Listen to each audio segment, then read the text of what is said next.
Hello and welcome to a brand new edition of Smart Money. This is a part of our Outstanding Women in Finance series, and joining us now for this Outstanding in Women Finance series is Jyotsna Singh, the Senior Executive Director at Kotak Private Banking. She has been with Kotak for over 25 years and her career is spanning over several verticals like asset management, insurance, corporate banking, real estate and investment banking. Jyotsna, thank you so much for being with us here.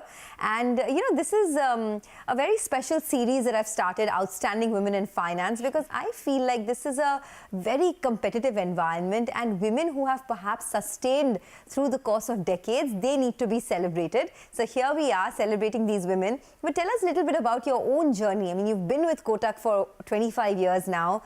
How has it been? Let me start by thanking you, Sonia. It's always a pleasure to be back here with you. Yes, a proud Kotak lifer of 25 plus years. I would say it's been an amazing journey. And of course, it's been a very different one because I really didn't feel the need to change jobs or move out of the organization, in the pursuit of growth, which is something I guess we all see, which is quite rampant, across the industry today. I guess I was also fortunate that I joined the group when it was still in its nascent stages, and the group was growing and expanding, and one just got a lot of opportunities in terms of dabbling across various businesses, and that's exactly what I did. I'd say multi-product, multi-locational, in fact, bond trading to investment banking, asset management to corporate banking, and more recently real estate to now private banking. So in many ways, I guess I have busted many myths or many stereotypes that, once an investment banker, always an investment banker, or once a corporate banker, always a corporate banker. So having said that, for me personally, what I felt is that this journey, which has been, I've actually cut across wholesale as well as retail businesses, and therefore it's been very varied, the experience, and I think personally it's been very enriching because it's given me a far more holistic and a well-rounded perspective of financial services. And I think in today's day and age, all of this versatility does add to longevity, and like I said, it's been an amazing journey and I've loved every moment of it. I just wanted to get in there because this is this is actually a great time to be in financial services if you're a woman as well, right? I don't know if there are still any gender biases left. It's 2022, so a lot of that has been taken out. But in your long journey, have you faced those gender biases? Have there been issues like sort of gender pay gap and all of that? And how have you overcome it?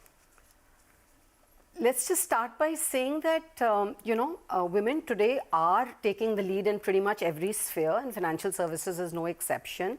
And yes, they are scaling new heights. In fact, I want to say that, the role that women have played in the India growth story is, in fact, a very significant and dynamic shift that we've seen, economic shift, if I may say so, that we've actually seen play out in the last few decades. Having said that, when you talked about gender biases, etc., there's a recent a World Economic Forum Global Gender Gap report that got released in 2021.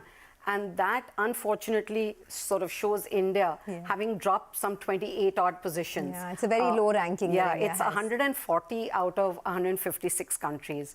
So obviously, in fact, the gap has widened in the last few years, to about, they say, 62.5%. So I think that is a little disturbing. And I think closer home, if you really look at some of the data that's got published by the National Sample Survey Office, so I'm not saying this is the data that's sort of come in from there. In 93, 94, women used to earn a whopping 48% less than their male counterparts. Okay. And this shrunk to about 28% as recently as 2018 and 19.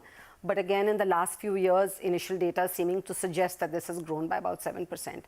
And while we're sort of sharing data, I think even if you look at, say, celebrities, etc., who are fairly well-spoken, well-covered, etc., gender disparity, pay disparity is something they've always talked about. Exists everywhere, yeah, yes. So it's sort of, nothing new.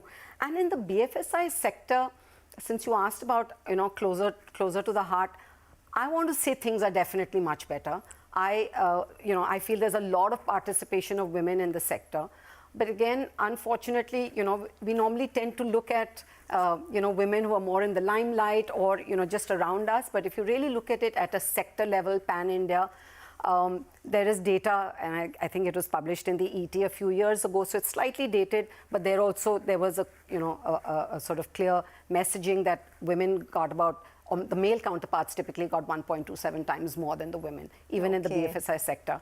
And because of what we've seen in the pandemic and the great resignation year of 2021, etc., I won't be surprised if those numbers have, widened a little bit. Okay. So it kind of does exist to some extent, much as we'd like to believe that it doesn't. It doesn't. But I'm, very happy to say that, at Kotak Private Banking, we have 40% women, and I don't think any one of us have any of those issues. So okay, that's great. Yeah. I mean, kudos to you guys. And I'm glad that the dialogue has at least started, Yes, right, across yes. corporate India about reducing the gender pay gap, as well as, just being a little more gender equal across organizations. But coming back to investments, tell us, I mean, you have, as we were telling you, right, your career has spanned across verticals, whether it's investment banking, corporate banking.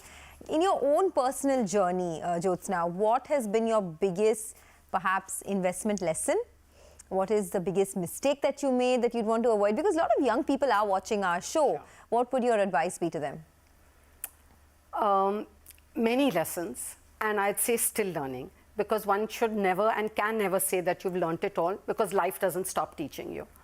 Having said that, I would say a couple of key pointers. One, of course, is SIP. Yeah. And in an SIP here, I'm not referring to, what normally people associate it, but I'd say stay invested patiently. There's a very interesting read called, Leo Tolstoy has written this book way back in the 1860s. It's a masterpiece called War and Peace.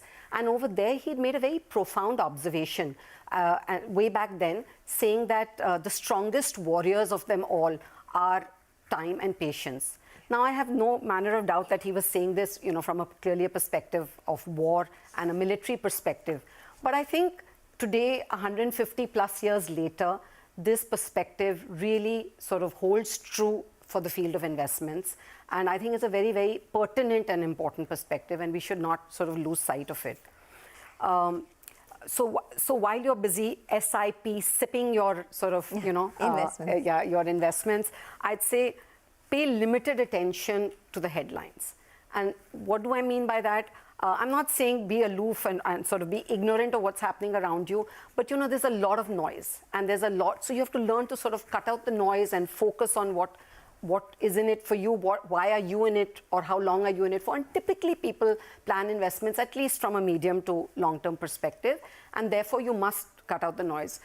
Let me just sort of say that when I started my career, I think the first thing that hit me pretty much on day one of my career, if it was not week one, was the Harshad Mehta scam. Yeah. And then of course one thing led to another. We saw the Asian currency crisis, we saw the Kargil war, we saw the dot-com bubble, we saw the Twin Towers, this thing, and I would say more recently and closer to home, we've seen demonetization. We saw, of course, the global financial crisis. We've seen COVID, which was an unknown, and of course now the Yes. Ukraine-Russia war. And, I could go on and on, but the point I'm trying to make is that these events, sometimes you call them a black swan, COVID probably was one such thing, and so on and so forth, will keep happening. I mean, if I just say 25, 30 years of working and maybe 15 odd such events, one every 2 years. So stuff like this is likely to happen. But like I said, stay clued as to what's happening, but don't let it, bother you beyond the point. Stay the course would be my messaging. So clearly do that. Okay, stay the course is your messaging. All right, we do want more investment lessons from you, but we need to take a short commercial break. Sure. So we'll do that, take a quick commercial break and be right back on Smart Money. Don't go anywhere.